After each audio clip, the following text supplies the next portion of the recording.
Tonight, parliamentarians face off in the House of Assembly over Tuesday's closure of private pharmacies nationwide. The details are straight ahead.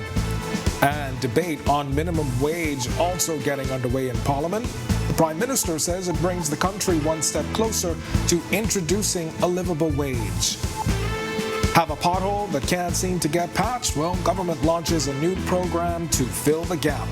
And then at our news at 7:30, more than 150 social workers protest for fair treatment. We'll tell you what they want and when.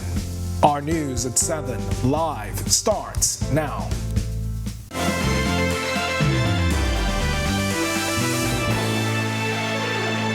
Welcome to our news live at 7. Thanks for joining us. I'm Kendino Knowles. Well, a day after a nationwide shutdown of pharmacies, the battle between the pharmaceutical industry and the government goes to the floor of Parliament. The Minister of Health and Wellness refuting accusations there was no consultation with the Pharmacy Association.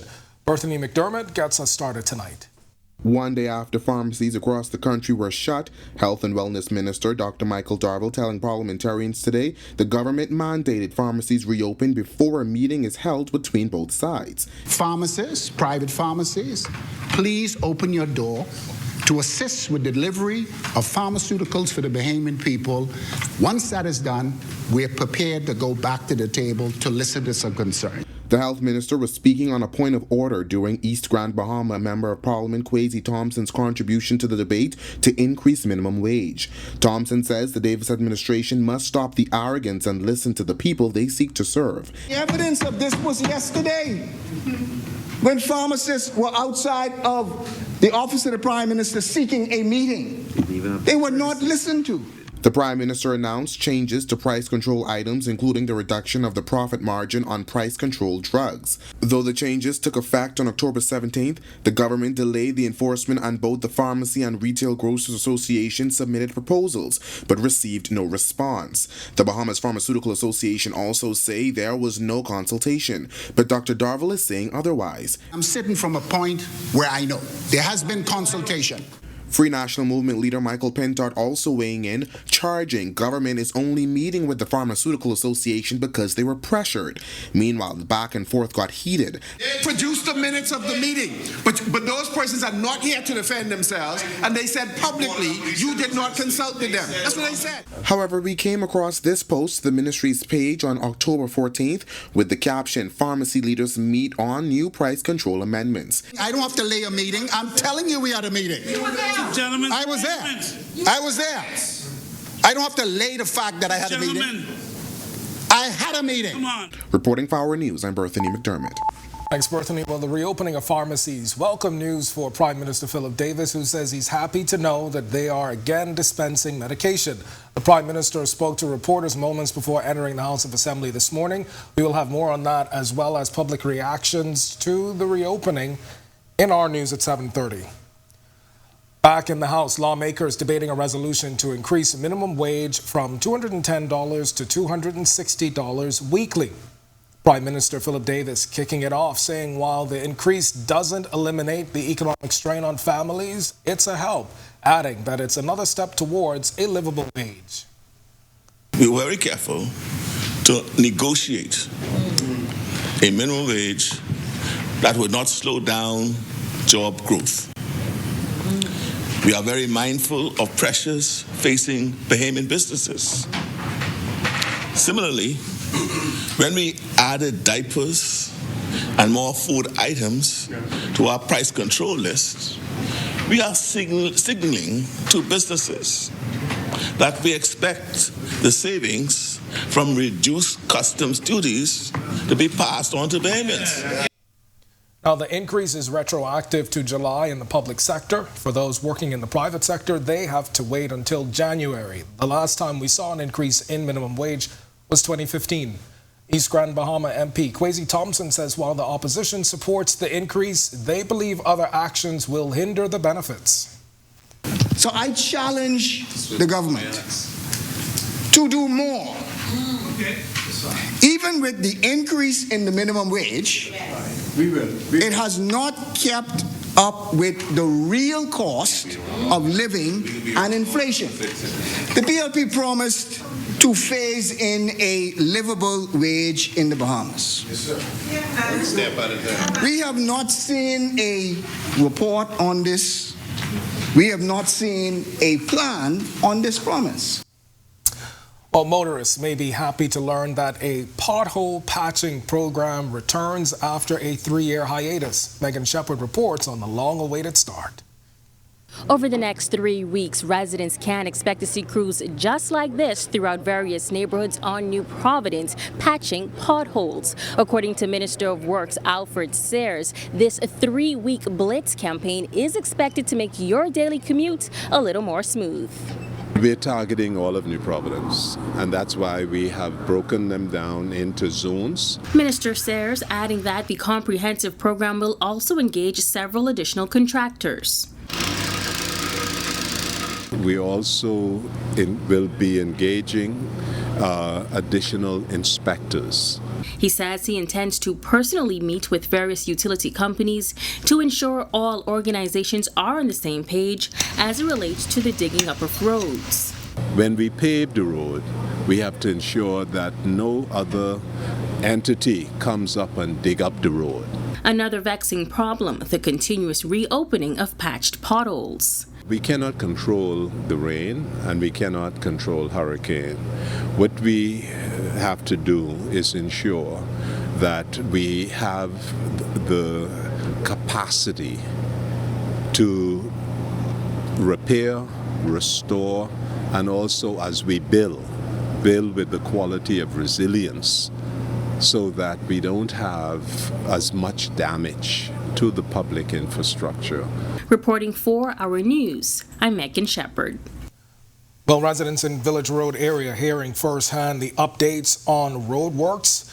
The Works Minister holding a consultation recently for that community. The project began in January to rehabilitate and improve service while upgrading the utilities between St. Andrews Beach and Montague Beach. Sayers says the meeting went well. Let me hasten to say thank you to the stakeholders in the Village Road area who came, and it was a very constructive, very amicable consultation where persons expressed their appreciation for the work, and some of the businesses spoke about some disruption in their work, and we are looking at ways that we can address their concerns. And the key thing is to meet the deadline, the completion date, and the completion date is December. It's time now for your first look at temperatures, and meteorologist Greg Thompson, he's standing by in the Weather Center. Greg? Thanks, Kendino, and welcome everybody for our first check on weather this nice, beautiful evening outside. 83 degrees with just a few clouds. The winds out of the northeast at 9 miles per hour, and those feels like temperature very comfortable, 85 degrees on the outdoors. Temperatures around the islands right now, it's 81 in Freeport, Grand Bahama, 81 in Marsh Harbor, Abaco, over in Alistown, Bimini, 84. We pick up 83 in Great Harbor Key here in the capital, 84 in Nicholstown, Andros. Governor's Harbor, you guys checking in at 82. Central Bahamas, temperatures in the low to mid 80s there, 83s in Kemps Bay, Andros, as well as in Arthurstown, Cat Island. Coburn Town, San Salvador, we pick up 82 there. 84 in Georgetown, down in Deadman's Key, 83. And in the southeast Bahamas, temperatures also quite comfortable down there. Just a few showers near the Ragged Island chain, 84 degrees there. Then we pick up 82s in Colonel Hill, Crooked Island, as well as in Delectable Bay, Acklands. Over in Abrahams Bay, 82 as well. 83 in Matthew Town, Inagua, and neighbors of the southeast Turks and Caicos Islands, you are 84 at this hour. Satellite view around the islands, very quiet around our area. Ridge of high pressure remains a dominant weather feature, and that's keeping us fairly dry with a few spotty showers around. But we do have some high-level clouds moving out of the southwestern Caribbean. That's all associated with Hurricane Lisa, which is now moving into Baileys. But high pressure will remain dominant weather feature over the next 24 to 36 hours, and possibly even into the weekend as a weak front boundary across North Florida washes out just across the northwest Bahamas. That's your first check on weather. Stick with us. A look at the tropics, and your extended forecast is still to come. Still to come on our news, why the Minister of National Security says he's not satisfied with the head prosecutor. We'll tell you what he plans to do about it. But first, Omar Archer jailed. The latest in his liable case is straight ahead. Plus, a timeline for when Bahamian police officers and Turks and Caicos will return home. That's coming up when Our News returns.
A man who raped a woman and threw her into waters at Potter's Key will serve a 10-year jail sentence as part of a plea deal. El Sharico Sherman accused the woman of stealing drugs before he violently attacked her in November of 2019. His naked victim clung to a boat in the water for 5 hours until her rescue. Sherman was initially charged with rape and attempted murder, but the attempted murder charge was reduced to causing dangerous harm as part of the plea. He pleaded guilty to both offenses before Justice Gregory Hilton. The sentences are concurrent, 10 years for each charge. The 3 years in jail, waiting for trial, are deducted from the sentence. The man who was once the registrar of construction under the Free National Movement government is off to jail for 3 months after losing his fight to overturn a conviction. Omar Archer, found guilty of intentional libel, argued that the libel laws violated the right to freedom of speech. Both the Supreme Court and Court of Appeal rejecting the arguments. The Privy Council said his proposal, or proposed appeal that is, lacked merit and had no chance of success. Join us at 7:30 for more on that case. A trip to the Bahamas ending badly for one American visitor. A 53-year-old woman from York, Pennsylvania, arrested Sunday just before 5 p.m. at Lynden Pindling International Airport after she was found with suspected marijuana. The drugs have an estimated street value of $300. Meanwhile, 2 Spring City Abaco residents are in hot water for a shocking find at their home. A police search of the couple's home Tuesday netted a pistol, ammunition, and a number of stolen items. They remain in police custody as the investigation wraps up. Well, the National Security Minister is not happy with the office responsible for prosecuting criminal cases. Wayne Monroe says he's dissatisfied with how the Department of Public Prosecutions is running and plans on doing something about it. We are not satisfied with his management of the office and what we are seeing, and we're going to have a conversation with him over it. So what exactly is the issue? Well, Monroe cites a list of complaints, including bail.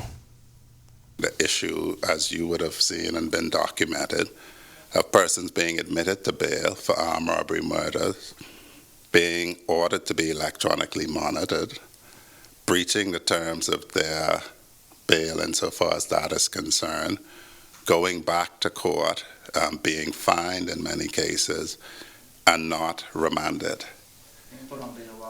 Yeah, so the issue there is that the courts respond to what is happening. He is independently in charge of the prosecutorial system.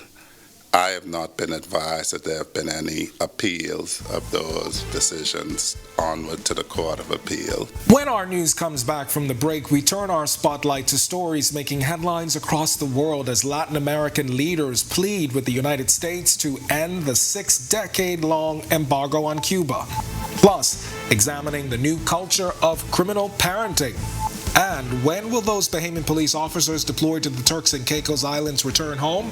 The National Security Minister offers a timeline when Our News returns.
This is our news. Welcome back. We turn our attention now to stories making headlines across the world.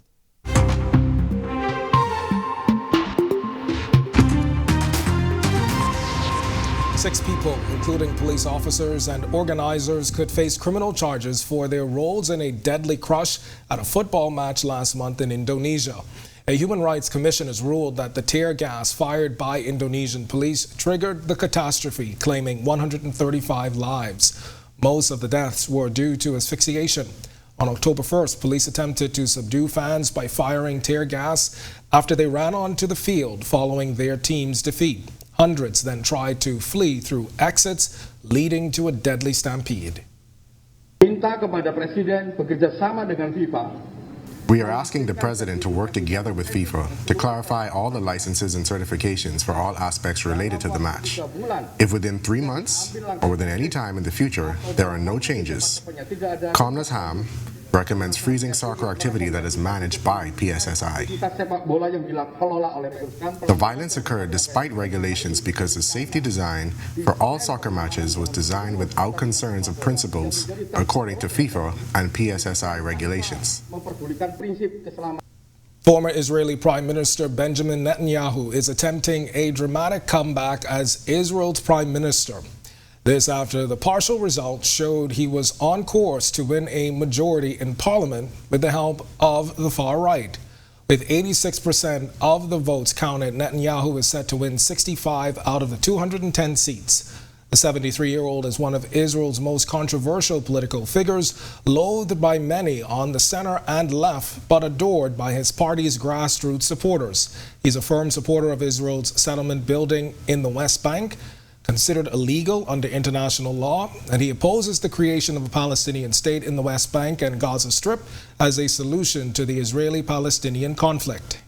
I'm disappointed. I would have preferred a more balanced result. I feel very disappointed. I expected a change. I expected this government to remain in power and get stronger, that we will have a much better future and not a radical right-wing government. It's a pity. I'm happy to see the results of the parliamentary seats, which are high. People have woken up and saw what's going on in the country, which cannot be ignored. So, on the one hand, I'm happy. On the other hand, we need to see that everything stabilizes. Let's hope for the best. Let's hope that security will be restored. That's what's important to me right now. After 3.5 years of consecutive elections, it seems that we might be heading towards a stable government that will be able to remain in office for more than a year or so. Kenya is sending 900 military troops to the eastern Congo to join a new regional force to try and calm deadly tensions fueled by armed groups. Kenya's President William Ruto calling the mission necessary and urgent for regional security. Congo's president agreed on how Kenyan forces would work with the Congolese forces.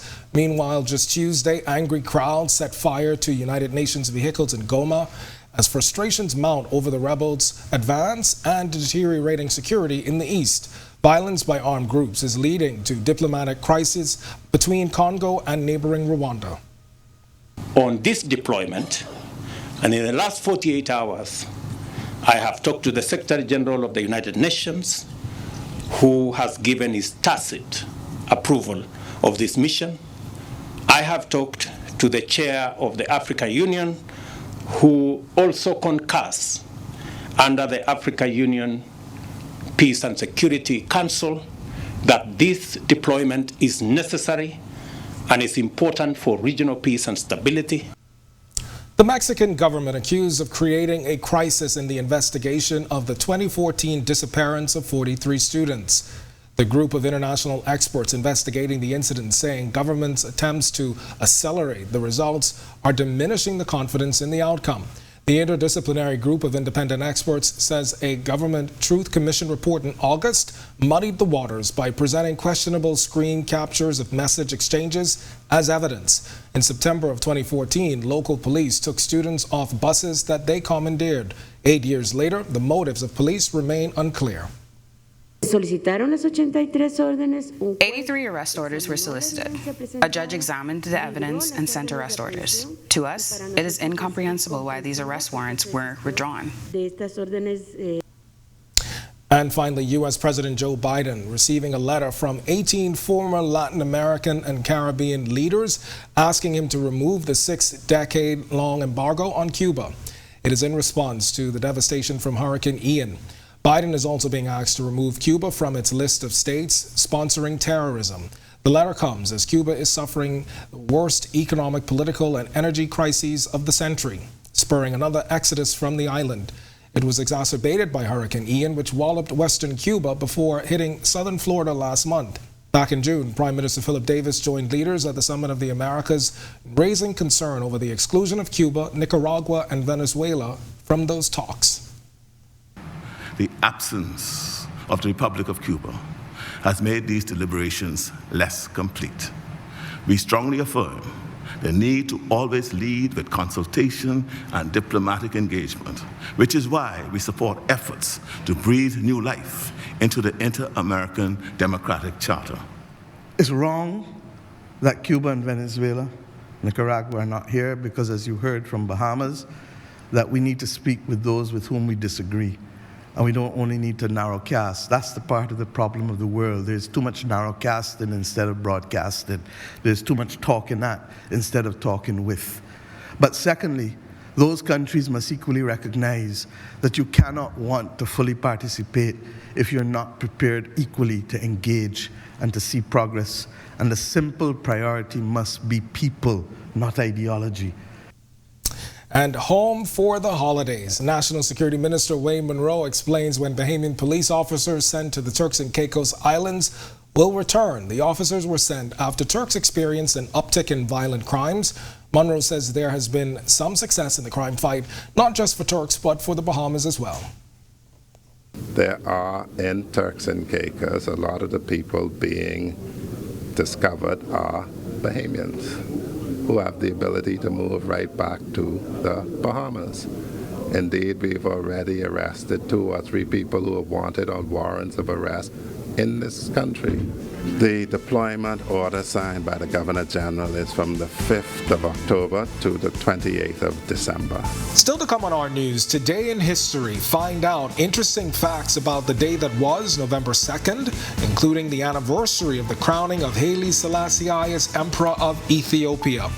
Plus, is it too early for Christmas? Well, not for RTV. We'll tell you how you can ring in the Christmas spirit. And then in our news at 7:30, the Prime Minister says he's happy to see private pharmacies reopened as government consults with pharmacists on the way forward. It's all coming up when our news returns.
Welcome back to our news. What is this new culture of parenting? Well, it's the topic discussed in our news columnist Tanya Cartwright's editorial this week.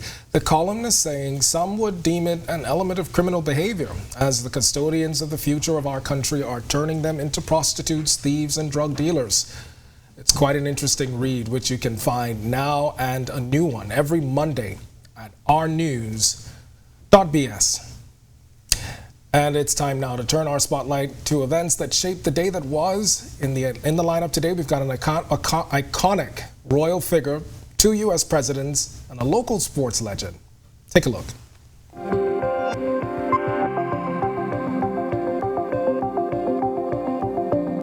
On this day in 1755, Marie Antoinette, the queen consort of King Louis XXVI of France, was born.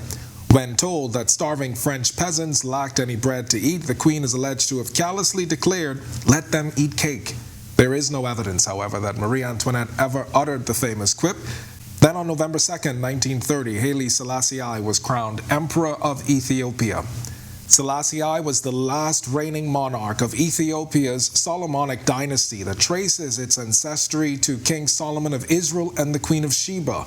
In 1936, the British Broadcasting Corporation officially launched its first television channel, which was also the world's first regular TV service. The BBC used to produce television programs from its own studios from 1932. In 1976, Jimmy Carter was elected 39th President of the United States, the U.S. president narrowly defeating Republican Gerald Ford. Meanwhile, in 1983, U.S. President Ronald Reagan signed a bill designating the third Monday in January a national holiday in memory of Martin Luther King Jr. The legislation to recognize MLK Day was first introduced just 4 days after his assassination on April 4, 1968. In 1998, Hurricane Mitch faded after a week-long rampage through Central America, the death toll reaching an estimated 9,000. A Nicaraguan woman and girl are seen here helped by Red Cross volunteers to safety after being evacuated from the 80-kilometer square area of northwestern Nicaragua devastated by a mudslide on November 2nd. And in 2016, the Chicago Cubs won the World Series for the first time since 1908, ending the longest Major League Baseball championship. Chicago Cubs are seen here celebrating the first win in 108 years during a victory parade in Chicago, Illinois. And finally, in Bahamian history, on this day in 1917, former sailor and Olympic gold and bronze medalist Derwent Randolph Knowles was born in Nassau. Knowles, along with Cecil Cook, won the first gold medal for the Bahamas at the 1964 Summer Olympic Games in Tokyo, Japan, in the Star Class sailing event. In 1996, he was knighted, and the following year, he received the Bahamas' Order of Merit.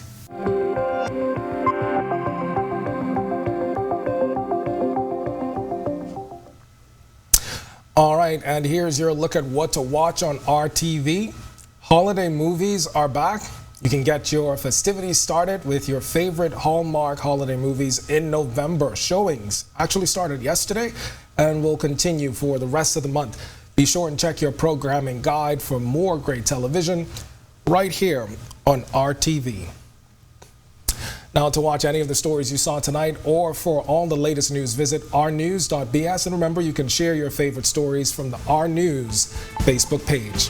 Well, that does it for us in News at 7. Now, with the latest headlines, is our Atalia Hall. Atalia? Thanks, Ken. Those Hallmark movies really gets the audience excited about the holidays, right? Absolutely. My mother, I'm sure, is waiting. If she hadn't seen the one that aired last night, I'm sure she is just waiting around for it. Okay. My best friend in Carolina, she swears by the channel. She's watching it all year round. So sounds great. Mom is excited. Now, we've got a lot more to get to tonight, including the latest on that pharmacy closure making it to the debate in the House of Assembly.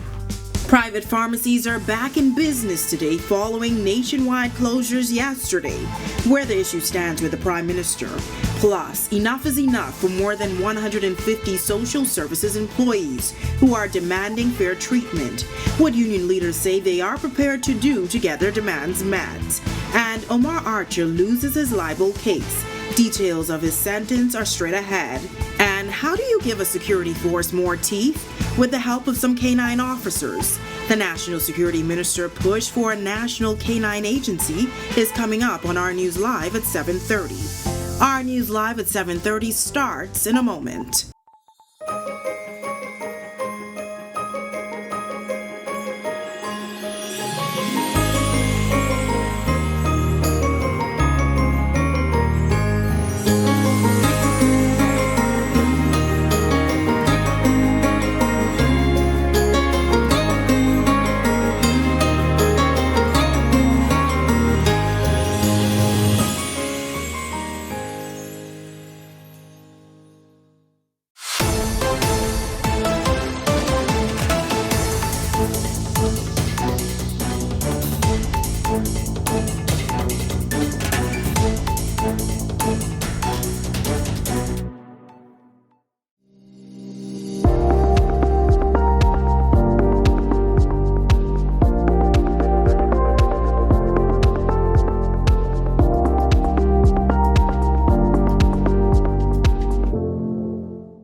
Welcome to our news and thank you for joining us. I'm Natalia Hall.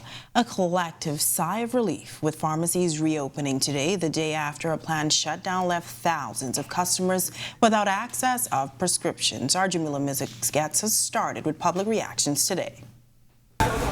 Pharmacies across New Providence are open today after they were temporarily closed, leaving many residents inconvenienced and unable to fill their prescriptions. Today, residents say they're happy to be able to get what they need. They're crowded. I went to the one up in Centerville, same thing. In the Grove, same thing. I'm very, very pleased to see it open this morning. I went to get my baby's medicine, so it was a huge relief. I had to battle through the night, so happy now that they're back open. This resident says he took drastic steps to get his medication. I had to go way home to make one to get my pills the other day. Really? Oh yeah. We have a pharmacy up there, so I went up there and got my stuff from home. But what I want government to do is enact a law whereby, put it act from Parliament, whereby we'll be able to do this again. During the temporary closure, public clinics extended their hours to meet the demands of residents. This resident says she's pleased that the pharmacies have reopened because the clinics did not have what they need. A lot of them been in there just now. They turn them down, they don't have it. You're not in there. Pharmacies across the nation temporarily closing on Tuesday after members of the Bahamas Pharmaceutical Association insisted the price change enforced by the government gave them no time to adjust. According to the BPA, the list of products impacted by the government's price control amendment represents some 60 to 70% of the revenue generated by local pharmacies and pharmaceutical wholesalers and is threatening their ability to survive in an already challenging business environment. Speaking to reporters outside of Parliament this morning, Prime Minister Philip Davis says he's happy to know that the pharmacies have reopened their doors and that they are consulting with the BPA. We are going to continue our discussions on how we can help our people and partner in sharing the burden to bring relief. I'm not concerned about it. I'm trying to get them to appreciate that this should be a shared burden. Reporting for Our News, I'm Jamila Mizik. Thanks, Jamila. Well, Labor and Immigration Minister Keith Bell wants a select committee on the recent audit of the Bahamas Embassy in Brussels, Belgium. Select committees are to review important government matters. Once they have reported, the committee dissolves. Now, a recent audit for the period November 1st, 2019 to July 7th recommends standards and policies for purchasing furniture for residences, embassies, and missions abroad. The recommendation comes after $600,000 was spent to furnish the official residence in Brussels, Belgium. Speaking in the House of Assembly Wednesday, Bell said the audit is lacking. To use the words of the media, that audit is incomplete and it raises more questions than answers it provides. And therefore, Mr. Deputy Speaker, it is my intention at some point to invoke Rule 21 of the rules of this House. Social services employees protesting today and calling for some immediate action over inaction in their ministry. Members of the Bahamas Public Service Union were out in full force. We demand to be respected and we want it now! Oh, we gotta go! That was the scene outside the Bahamas Public Services Union. Over 150 employees of the Ministry of Social Services expressing their frustrations, some holding up picket signs hoping to get their messages seen and heard. President of the BPSU, Kingsley Ferguson, says the demonstration was necessary as employees say they have long-standing issues and concerns relating to their careers, adding that they are not being treated fairly. Ferguson says he met with the Social Services Minister recently and expressed the concerns. These individuals would have been encouraged to make themselves marketable, but for years there has been no promotion of social services. But we are appealing to the Prime Minister of the Commonwealth of the Bahamas to intervene. Give us an audience with him. Another bone of contention, he says, is that there are a number of people who have been on the work program for ages. In my meeting with the minister, he is having a disregard for policy. He indicated to me that he's not concerned with that. And these individuals here are stifling the progress of social services. Now, the Our News team attempted to reach the social services minister, but did not get a response up to air time. Meanwhile, these employees say enough is enough. We worked straight through the Hurricane Dorian non-stop. Then we went straight into the pandemic, sadly. And again, we did not get the honorarium. We need to be heard. We have been disrespected too long. We've been disenfranchised, and we're tired. The BPSU president says action will be taken if they do not get the response that they're looking for. There will be disruption in service. We are not going to stand by. Warm and mostly clear conditions outside the Our News studio tonight. Meteorologist Greg Thompson has our current conditions over in the Weather Center. Good evening, Greg. Thanks, Natalia, and welcome everybody for our first check on weather. A beautiful evening outside our studios right now. Temperatures are very comfortable, 83 with just a few clouds out there. Northeast winds at 9 miles per hour, and your feels like temperature comfortable, 86 degrees. On our satellite, nothing much to talk about. Quiet weather. High pressure remains in charge at the surface and the loft, actually, and that's providing us with slightly drier air mass across the area, a couple of spotty showers.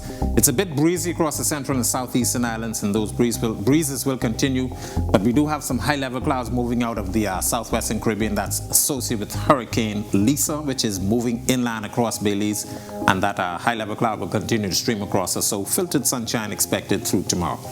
That's your first check on weather. Stick with us and look at the tropics, and your extended forecast is still to come. Still to come on Our News, the former registrar of contractors has been jailed for 3 months for intentional libel. The details from inside the courtroom. And in more news from the courts, a 37-year-old man is accused of having sex with a teen boy. We'll tell you when he'll appear in court. Plus, the opposition still wants answers on the Prime Minister's recent trip to Bermuda. That's coming up when Our News returns.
Omar Archer, the one-time registrar of contractors under the Free National Movement government, will spend 3 months in jail for intentional libel. The 50-year-old was convicted after his trial stalled for years, as he argued that criminal libel laws violated freedom of speech. The Supreme Court and the Court of Appeal rejected the arguments in August. At the next stage, the Privy Council said his proposed appeal lacked merit and had no chance of success. Now, in 2015, Archer posted a woman's photo on his Facebook page and falsely claimed that she had AIDS and was deliberately infecting others. He also said that she had killed her baby and buried the child in a bucket. Archer did not take the witness stand in his defense, neither did he call any witnesses. He faced a maximum of 2 years in jail. But his legal troubles are not over. He's facing a pending intentional libel case for claiming in a widely circulated WhatsApp message that National Security Minister Wayne Monroe had beaten his wife. A 37-year-old man is also behind bars accused of having sex with a 15-year-old boy. Jonathan Brown was not required to plead to unlawful sexual intercourse with a minor with the same sex. Senior Magistrate Carolyn Vo Evans hearing the charges. Brown remains in custody as bail was denied. He'll remain in prison unless he gets bail from the Supreme Court when he returns to court on March 9. Police are investigating what led to the death of a 6-month-old baby boy on Tuesday. They say the infant was transported to hospital unresponsive just before 11 a.m. in a private vehicle. He was examined by doctors who confirmed no vital signs of life. Police say foul play is not suspected. A 26-year-old woman is being held by police in connection with an early morning stabbing. According to police, the incident happening around 1 a.m. on Monday after a man and the female suspect got into a fight at his home. The victim was stabbed multiple times in his back.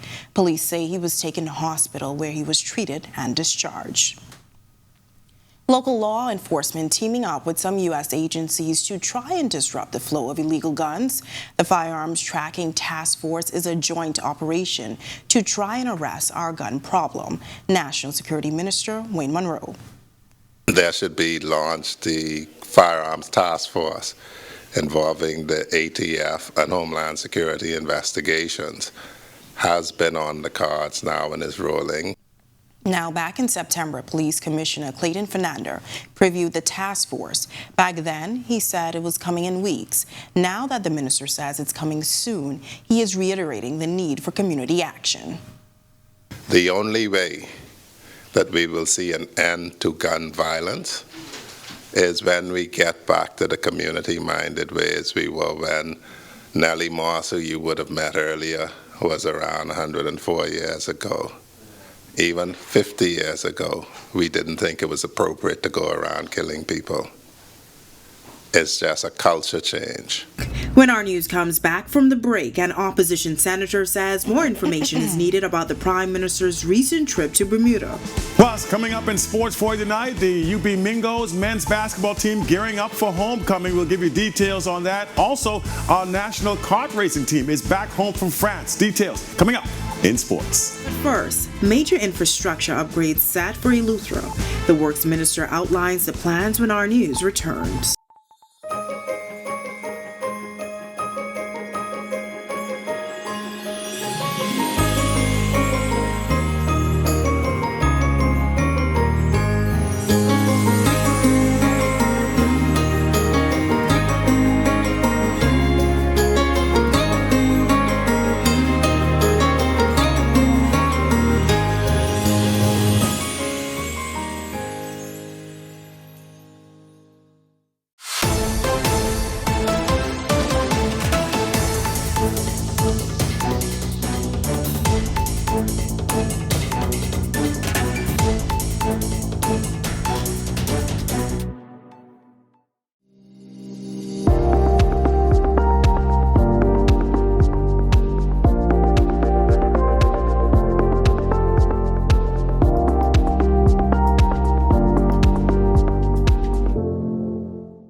This is our news. Welcome back. From roadworks to bridge works, a number of upgrades are on the way for Eleuthera. Our Megan Shepard fills us in. Minister of Works Alfred Sayers donating 100 tons of cold patch to road work initiatives on Eleuthera. Member of Parliament for Central and South Eleuthera Clay Sweeting says he, along with residents, are excited. As we look forward to foreign direct investment, I think it's imperative that utilities play an intricate role in helping to develop Central and South Eleuthera. Sayers says a major repaving initiative, similar to that in Exuma, will take place on Eleuthera. He also announced plans for the island's airport. Currently, preparations are being made to put together the funding for the airport redevelopment. As you know, especially in North Eleuthera, there's a very, very active airport, and it's a stimulant for the island. Sayers says he and Sweeting also hosted a community consultation initiative to discuss the glass window bridge. This design is to create in this fantastic heritage and unique spot not only an attraction but a destination. Works are also expected for the Georgetown Dock and Wharf. Reporting for Our News, I'm Megan Shepard. Thanks, Megan. Well, Free National Movement Senator Michaela Barnett-Ellis says the government's frequent traveling is concerning and sends the wrong message. Her comments came during a Free National Movement press conference this week at the party's headquarters and on the heels of the PLP's controversial trip to Bermuda last month. All over the Bahamas, we are told that it's going to get worse. We're told to tighten our pocketbooks, watch your spending, prepare, the worst is yet to come. But we don't see the government doing the same. And she's calling for more details into the Bermuda trip. There should be no reason why a question about how much was spent in Bermuda, the answer should be, we don't know yet. That's our money.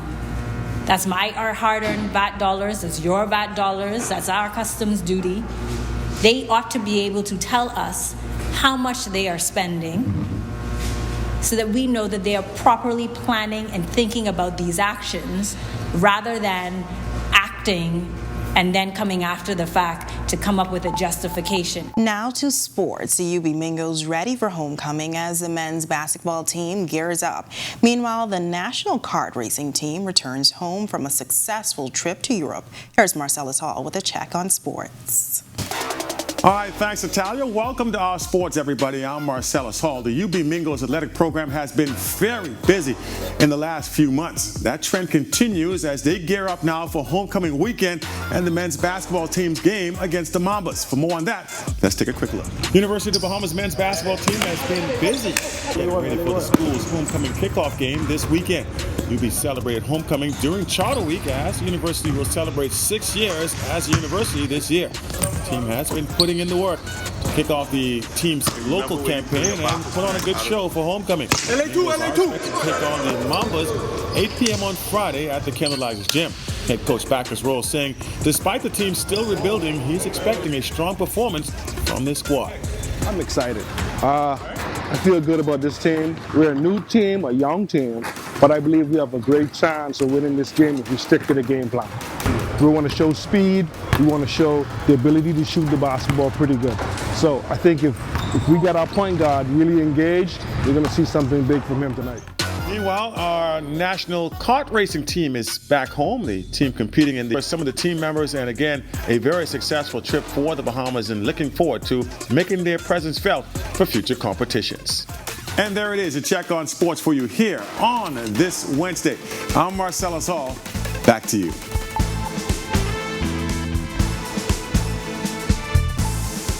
On the other side of the break, how partnerships with a man's best friend can save thousands of dollars in security costs. And mostly sunny skies with a chance of showers. Your extended weather forecast is up next when Our News returns.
Welcome back to Our News. Martin becomes the 7th hurricane in the 2022 Atlantic hurricane season, but thankfully he's not heading our way.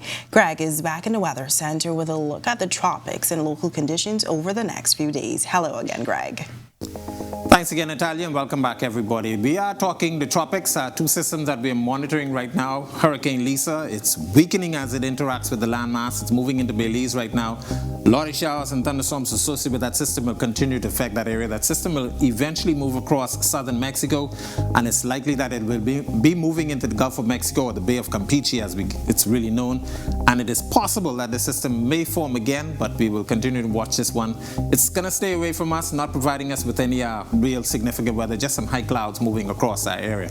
The other system we're tracking out there, that is Hurricane Martin, which is out there in the open Atlantic, not really a threat to anybody, will continue to race off towards the north and east. It should move into some cooler waters over the next couple of days, and it's going to become extratropical, and once that happens, the system is expected to stay a powerful cyclone out there in the open Atlantic. This one will affect us with some swells across areas, so we're looking at some really challenging boating conditions as well as beaching conditions for the weekend. Locally around our area, ridge high pressure remains in charge. That's continuing to generate some very nice conditions across the islands. Dry, air mass, breezy conditions across the central and southeastern islands. A couple of spotty showers associated with that. There is a weak front that we expect to get across the northwest Bahamas, but it is likely to wash out before it even gets here. And behind that, high pressure will build back in. So we're looking at some breezy conditions for the weekend. Boating forecast for tonight through tomorrow in this northwest Bahamas, a caution flag posted still for those swells. Those swells are going to be lingering, and then we expect some even larger swells by the weekend. Northeast to east winds at 10 to 15 knots, seas 2 to 4 feet near shore, but up to 6 feet offshore, mainly along the Atlantic exposed shorelines. The low tide will be at 10:07 tonight. For the central and southeastern islands, northeast to east winds 15 to 20 knots, caution flag for you guys down there as well. Your seas will be running 4 to 6 feet over the open waters in some northeasterly swells. Here's a look now at your national forecast.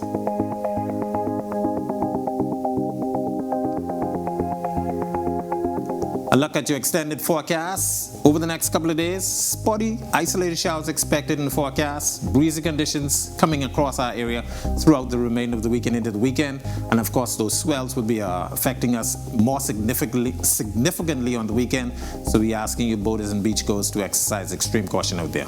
That's a look at our weather. Make it a safe night, everybody.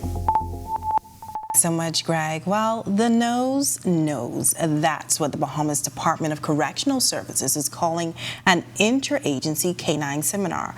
To find out more, our Marlena Leonard got up close and personal with the participants. The Bahamas Interagency Canine Seminar is hosting handlers from both public and private canine agencies and will cover things from training techniques to a potential formation of a national canine agency. Minister of National Security Wayne Monroe stressed the importance of the country's canine units in his opening remarks. The dogs follow us everywhere, and that is because they have a vital role to play. Pointing out that the government has mandated that each unit establish a breeding facility, Monroe's main push is to challenge the agencies to come together to form a national canine agency. And that idea is something that could save thousands annually, according to the head of the Airport Authority's Canine Unit, Senior Superintendent Teron DeVoe. Having our own breeding and training program here, it'll save the country a lot of money because we have the people here that are qualified enough to do the training to meet the requirements that we need, rather than spending thousands of dollars just to import these dogs. We had multiple canine handlers tell us how their unit impacts security daily. They are a major role in the prison because they help to confiscate contrabands like drugs, and also in case of any escapes, we could count on our dogs. It is very important for the canines to be there to deter any criminal activities. The canines are very effective in the fight against crime on the streets, interdiction of illicit drugs, dangerous drugs. We are also called upon at times for the search of explosive devices. We even got to meet some of their current canine officers. Now, Azor may look like a sweetie, like a simple lap dog, but he has a secret hidden talent. He's a detection dog. Azor is 7 years old, and his special talent is finding narcotics. Reporting for Our News, I'm Marlena Leonard. Such a cute story. Thanks so much, Marlena. And to watch that or any of today's top stories, remember you can visit ournews.bs. You can also share your favorite stories right from the Our News Facebook page. With that, we thank you for joining us for Our News tonight. On behalf of the entire team, I'm Natalia Hall. We'll see you tomorrow night. Have a great evening.